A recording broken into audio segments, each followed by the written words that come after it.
From the introduction of Immanuel Kant's Critique of Pure Reason, and it's playing off this great website, which is an internet archive of lots of interesting things. I've been listening to a lot of online radio, and I started reading this today, and I'm in the middle of washing up, so I figured, well, I'll see if I can find a lecture on the Critique of Pure Reason, and I've actually found an audio book online which is free, which obviously well, it's quite nice to listen to when doing some other bits and pieces.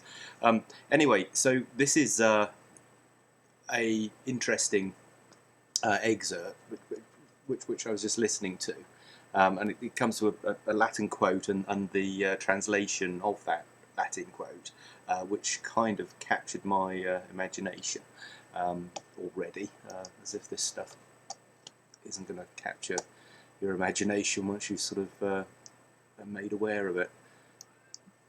With these principles, it rises in obedience to the laws of its own nature, to ever higher and more remote conditions.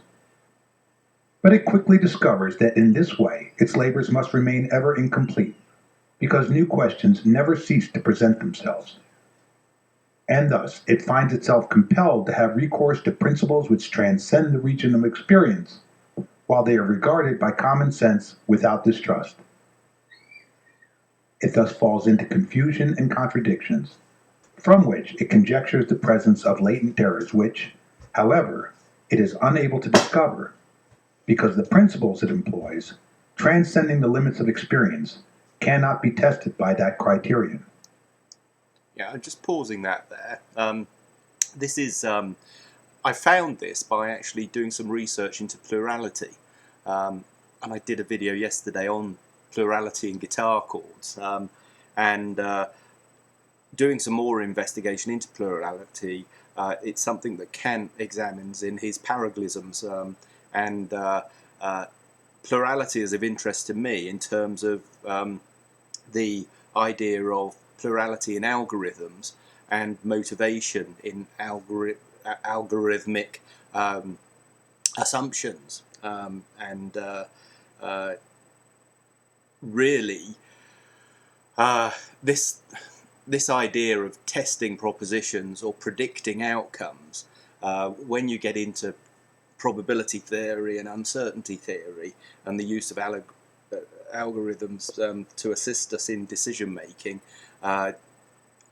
clearly the concept of peer review in academic circles is widely accepted, and my question really is just to say, well, in terms of algorithms which arguably caused the banking crisis, we need to examine some of these first principles of thought, and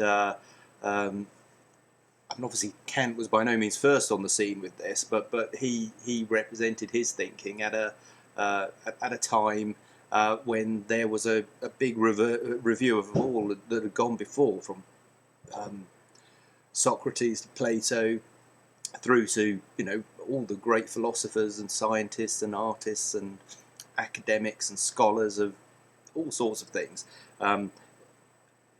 and so I've come to this for Kant's views on plurality, and my particular interest is obviously with respect to algorithms. My knowledge of algorithms is pretty limited, and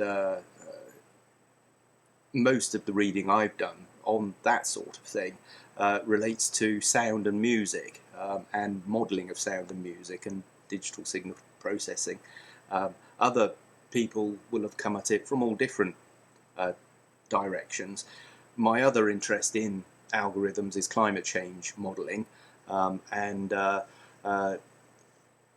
that is really the germ of an idea that I've just been forming doing washing up, is to think, well, in terms of peer review, wouldn't it be interesting if the international bankers had their algorithms subject to peer review from people that develop their algorithms for studying climate change or climate science, and they could also have their algorithms subject to peer review from people who develop algorithms in digital signal processing, really to try and get away from these preconceived beliefs, and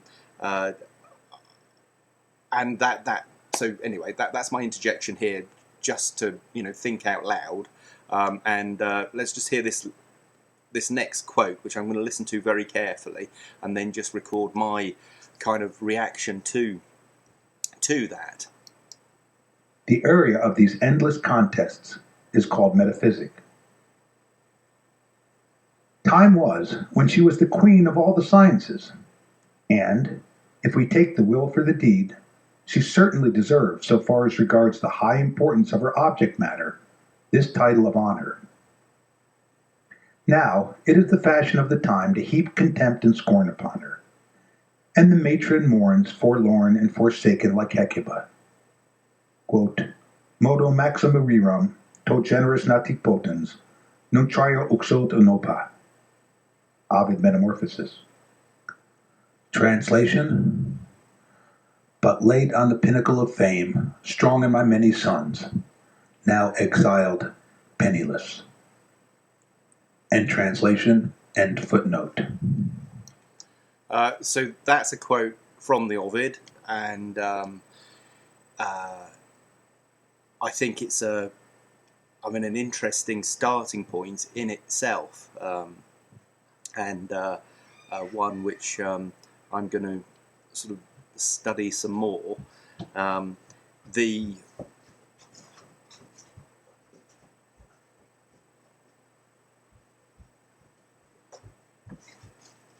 The continuation of this sort of study or series of emails, I just want to think about that a bit more and listen to it a few more times. In fact, let's listen to it once more just quickly here. Her object matter, this title of honor. Now it is the fashion of the time to heap contempt and scorn upon her, and the matron mourns forlorn and forsaken like Hecuba. Quote, Modo maxima rerum, to generis nati potens, non trier uxot onopa. Ovid Metamorphosis. Translation: But late on the pinnacle of fame, strong in my many sons, now exiled, penniless. End translation, end footnote. Yeah, there's quite a lot in that.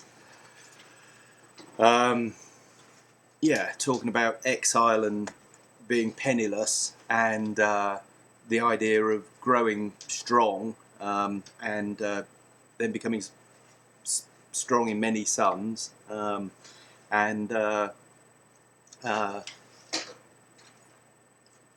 taken into another context. An example of that for me, just from a documentary I saw on Kunskapspanelen last night. Consider Mikhail Gordievsky and his oil company and what happened in Russia.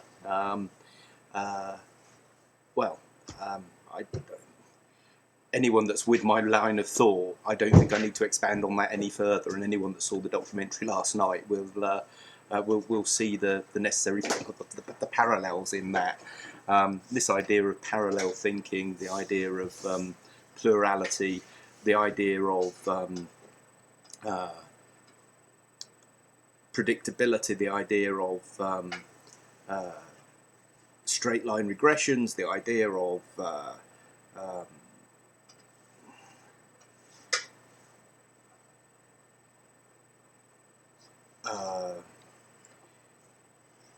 radioactive decay, the randomness, and the measurement of any sort of transient thing. We come back to a starting point and an ending point, and the forces that act to get us from that starting point to that ending point. And what is prediction other than saying, well, let's predict what the starting point, what the end point is? If you're predicting with the idea of a certain end point, and you're developing an algorithm to predict, my particular interest in that is who is the client, and therefore whose interest is the algorithm there to serve, and is it truly independent? And paroglisms of thought and the idea of plurality in motive, as well as the sort of, well, the paradox really, there is plurality in mathematics and function in and of itself, and that really is the point of this video.